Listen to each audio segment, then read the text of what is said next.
All right, for this lesson, you should have this worksheet, page 103 and 104. You should also have this to cut out and glue.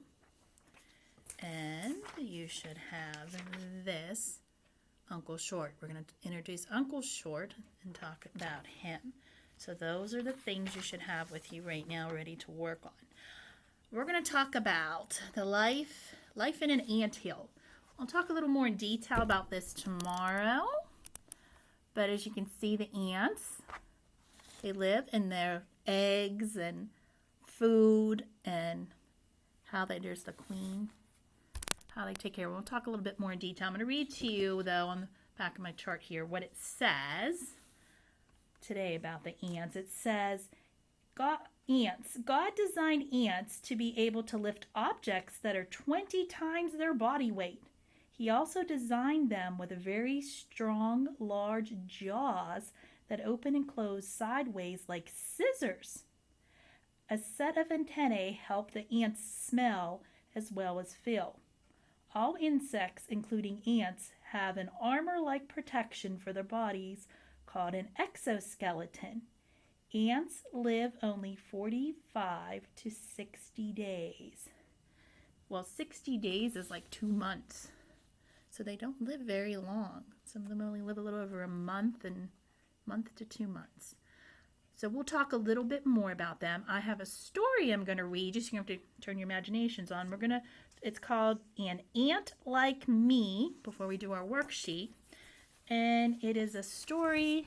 Do you remember the Vick family? We have Dad, Mom, Sam, Kate, Josh, and Belle. So this is the story about them and ants. I'll put this up here so you can look at their pictures so you can see this okay. You can look at their pictures while I read you my story from my teacher book. So you have to use your imagination and listen to my story.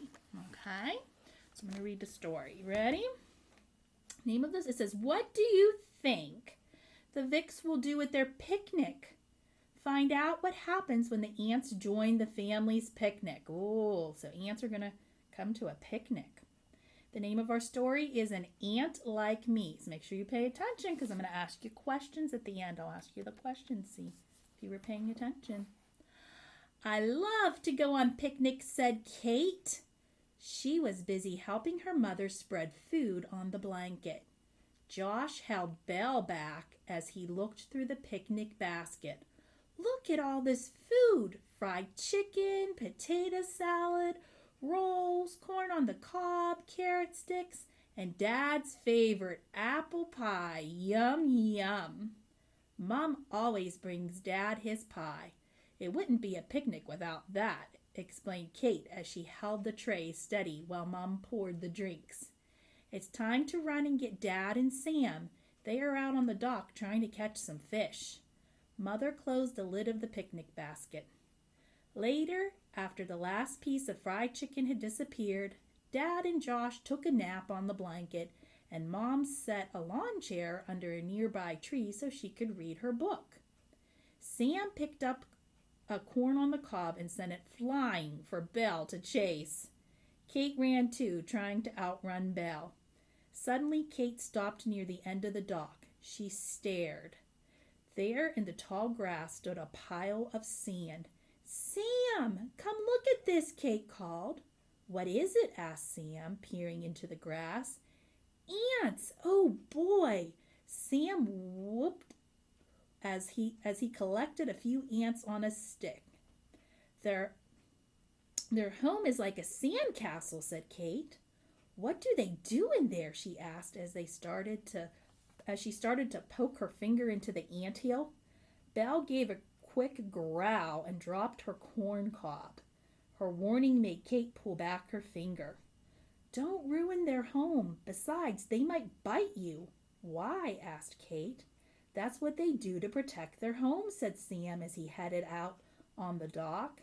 Belle picked up her corn cob as she dropped it by the anthill. Then suddenly she ran with the corn cob to the dock and dropped it in the water.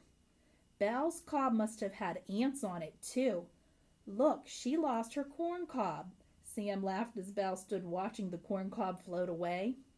I'm going to take my ants back to show the others. Kate headed back to the blanket with several ants on a stick. When they got back, everyone gathered around to see what Kate had on her stick. Ants! Exclaimed Josh. This is only part of the ant colony, explained Dad.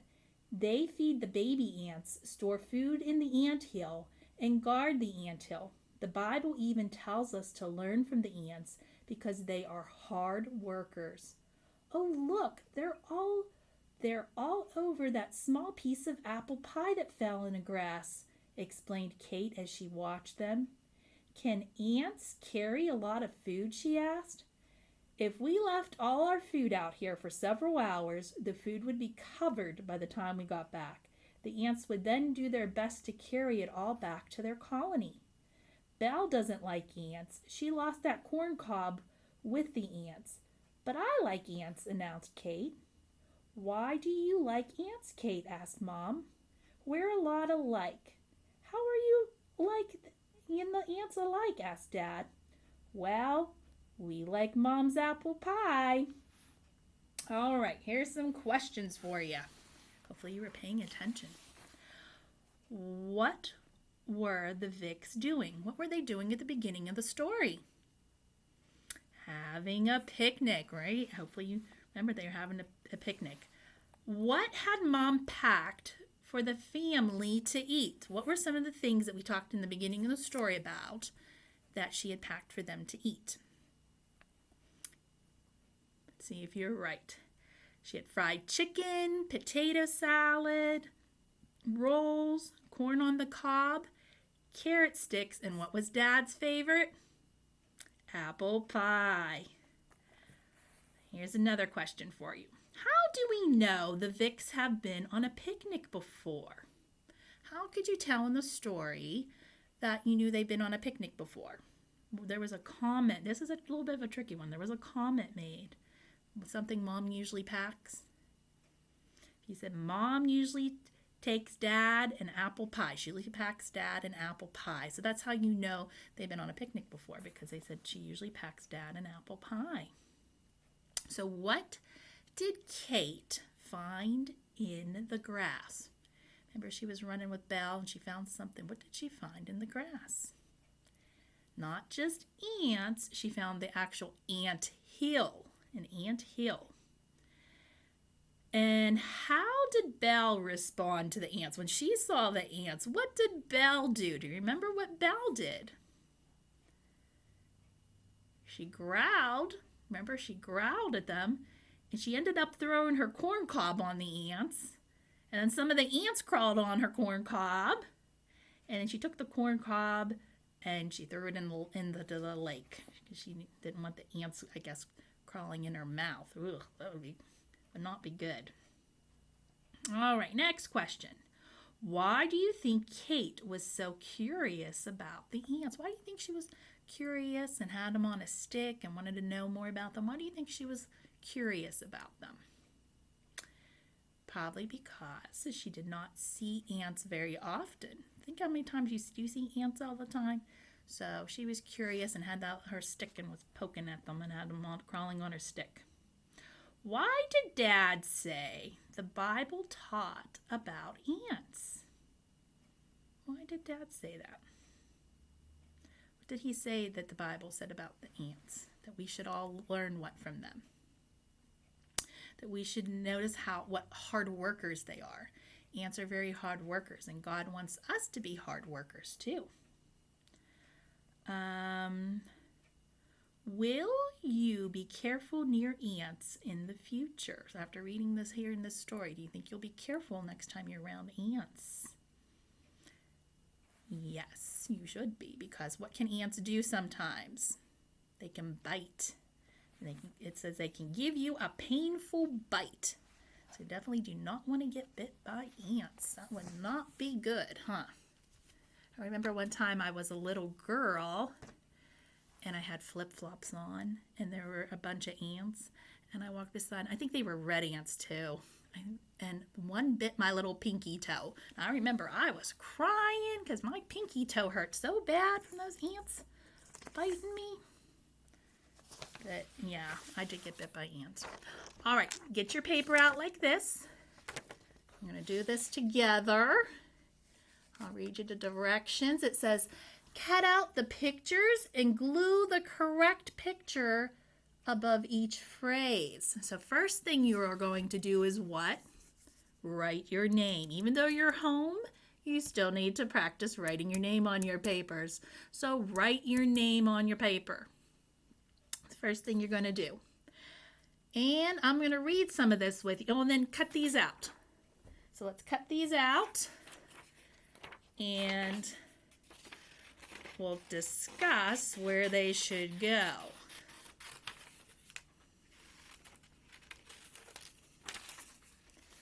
So cut out your pictures.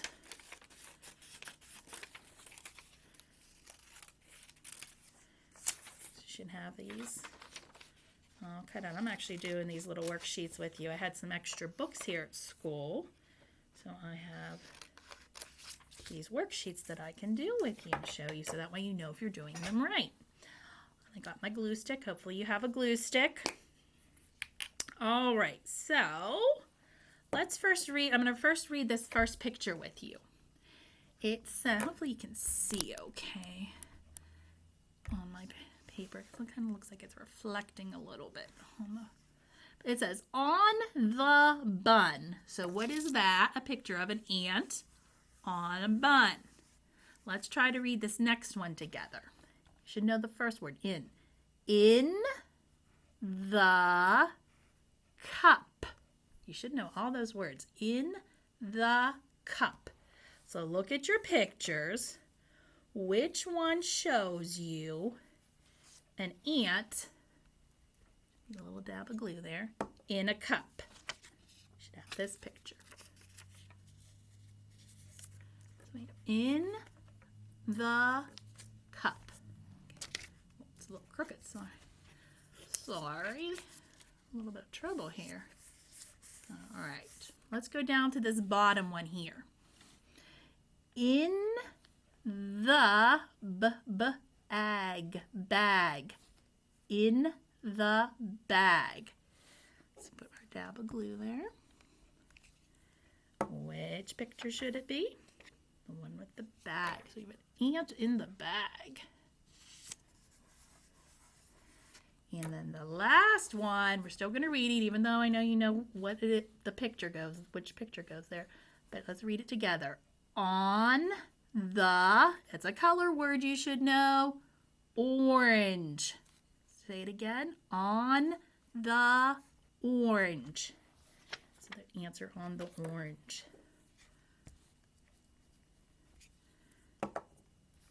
And glue that one on. Alrighty.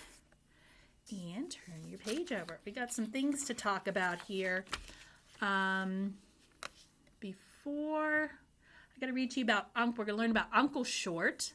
You should have your little Uncle Short puppet. You can, I know you probably don't have popsicle sticks to tape on like we do in class, but you can still cut him out, okay? So you can cut out your Uncle Short. I'm going to put up, I have a little story actually to read you about Uncle Short. He came over to Mr. and Mrs. Short's house. Let's glue away. Uncle Short, remember Mrs. Short represents our short vowels. She's our short vowel lady. And Mr. Short represents a consonant after. Well, Uncle Short also represents the consonant, but these two, C and K, sound the same. So you don't say, this word is sock, S-O-C-K. You don't say sock. You don't say the k sound twice. You just, the C and the K together, you only say the k sound one time. So he represents the other consonant. So let me put them up real quick for you. Let me put them up first. I can fit everybody on here. Mr. and Mrs. Short. Hold up here with my magnet. And we have Uncle Short over here. He's over here. And I'm going to read you a little story. Oops. You can see it says Uncle Short. All right. I have a little story in my book here to read to you about Mr. and Mrs. Short and Uncle Short. So you can just look at their picture while I read this to you, okay? It says, Mrs. Short shut the suitcase and called to Mr. Short. I think I have everything packed now, dear. Mr. Short picked up the suitcase and they walked to the car. Mr. Short put the suitcase in the trunk. Since it was getting warm, he took off his jacket and laid it carefully on top of the suitcase. When Mr. Short started to open the door for Mrs. Short, he realized that the car was locked and he had just locked his car keys in the trunk. So he took his jacket off, put it in the trunk of the car, had his car keys in his jacket, and shut the trunk so they're locked in the car. So let's find out what they do.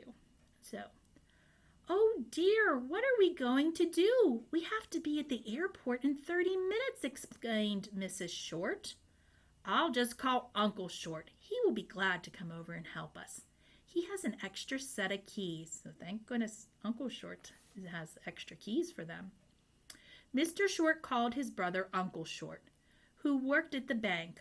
Uncle Short finished with his customer and in just a few minutes drove up and parked behind their car. You can sure take care of this, said Uncle Short. Uncle Short pulled out the extra set of keys that he had kept for emergencies and unlocked the trunk. Mr. Short got his keys out of his jacket pocket. Thank you, Uncle Short, exclaimed Mr. and Mrs. Short as they got into the car. You always come to our rescue. So for our word family, we have Mrs. Short. Remember, she represents our short vowels. And then we have Mr. Short that represents our consonant, and Uncle Short that represents the second consonant. So you are going to color. You take them down here. You are going to color your paper. Well, first of all, you're going to trace the lock. That's what that says, the lock. So please trace that with your pencil. All right, I'm not going to write with mine. And go ahead and do that. I'll give you a couple minutes to trace that, the lock. And then I'm going to read to you what it says for the next part here, because you're going to have to color some of these. And don't color them sloppy. All right, here's the directions here. I'm going to read these directions here for you. It says, color the letters to match the phonics characters. So remember, what color should our vowels are O. O is a vowel, remember. So what color should they be? Who represents the vowels? Mrs. Short. So I want you to color them by tracing them, and it better look like the letter O. I don't want the inside of it colored. Color it to look like the O. So your O's should look like that, colored red. All right. Next, we have Mr. Short, our consonant. What color is he? Blue. So you're going to make all your C's blue. Now I want you to trace them. Don't color them, just trace over them, and they should look neat. So you're just going to trace over them. Do your best to stay in the lines. So after we color the C's blue, who do we have next? Uncle Short. And what color is he? Right, green. So we're going to color our K's green. Once again, I want you to trace them. Don't want them colored sloppily. Take your time and do your best to stay in the lines.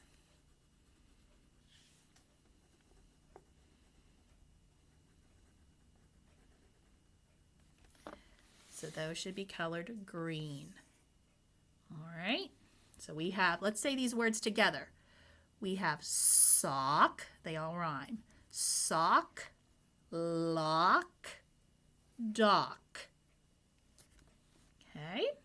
Let's say these words together down the bottom.